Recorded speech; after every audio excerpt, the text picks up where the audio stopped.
हमारे खुदावन यीशु की अंजील मुक़द्दस यूहन्ना के मुताबिक उसका 5वां बाब 17 से 30 आयत तक। उस वक्त यीशु ने यहूदियों से कहा कि मेरा बाप अब तक काम करता है और मैं भी करता हूँ। इस वजह से यहूदी और भी ज़्यादा उसे कत्ल करने की कोशिश करने लगे, क्योंकि वो न सिर्फ सब्बत का एहतराम नहीं करता था बल्कि खुदा को अपना बाप कहकर अपने आप को खुदा के बराबर बनाता था।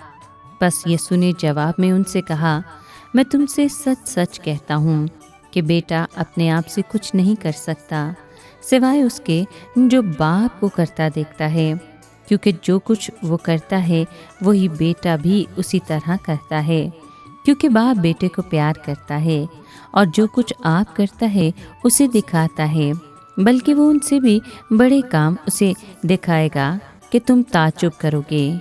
क्योंकि जैसा बाप मुर्दों को उठाता और जिंदा करता है, वैसे ही बेटा भी जिन्हें चाहता है जिंदा करता है।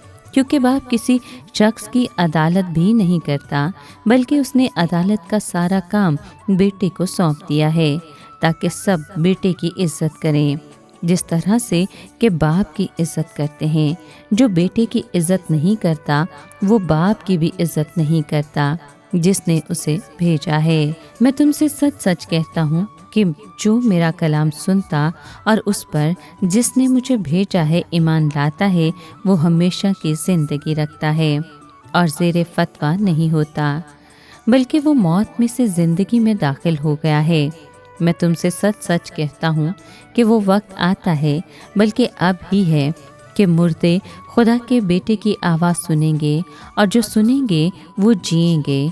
क्योंकि जिस तरह बाप अपने आप में ज़िंदगी रखता है, उसी तरह उसने बेटे को भी दिया कि अपने आप में ज़िंदगी रखे, और उसे इख्तियार भी बख्शा कि अदालत करे, इसलिए कि वो इब्ने इंसान है। इससे ताज्जुब न करो, क्योंकि वो वक्त आता है कि जितने कब्रों में हैं उसकी आवाज़ सुनेंगे, और जिन्होंने नेकी की है ज़िंदगी की क़यामत के वास्ते निकलेंगे, और जिन्होंने बदी की है फतवा की क़यामत के वास्ते। मैं अपने आप से कुछ नहीं कर सकता, जैसे मैं सुनता हूँ वैसे ही अदालत करता हूँ, और मेरी अदालत रास्त है, क्योंकि मैं अपनी मर्ज़ी को नहीं बल्कि उसकी मर्ज़ी को जिसने मुझे भेजा चाहता हूँ। पाक कलाम के पढ़े और सुने जाने पर खुदावन की बरकत हो, खुदा का शुक्र हो। अज़ीज़ दोस्तों, खुदावन की राहें इंसानी राहों से मुख्तलिफ हैं। खुदावन मासूम की हदायत करता है, और जो सच्चा और मासूम शख्स है वो अपने ईमान और सच्चाई की वजह से दुख और मुसीबतों का सामना करता है। दुनिया के कैद खानों में बेशुमार मासूम लोग सलाखों के पीछे तरस रहे हैं। कितने मासूम लोग जालिम के जुल्म की वजह से तख्तेदार पर अपनी जानें दे चुके हैं। इंसानी हकूक़ का प्रचार करने वाले और हक की जंग लड़ने वाले लोग यीशु की शक्ल में अपने मंशूर का ऐलान कर रहे हैं कि रूह खुदावन मुझ पर है। उसने मुझे मसा किया कि कैदियों को रिहाई, अंधों को बनाई और कुचले हुओं को आज़ादी बख्शूं। हमारा रोज़ा हमें याद दिलाता है कि हम कज रवि की कड़ियों को तोड़ दें, कैदियों की रिहाई का सबब बने और मासूम लोगों के लिए अदल हासिल करने की जुस्तजू करें।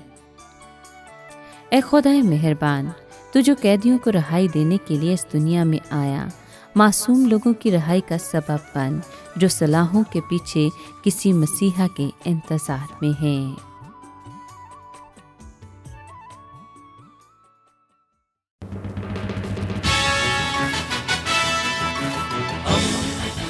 दोस्ती का पैगंबर, रेडियो वेरितास एशिया।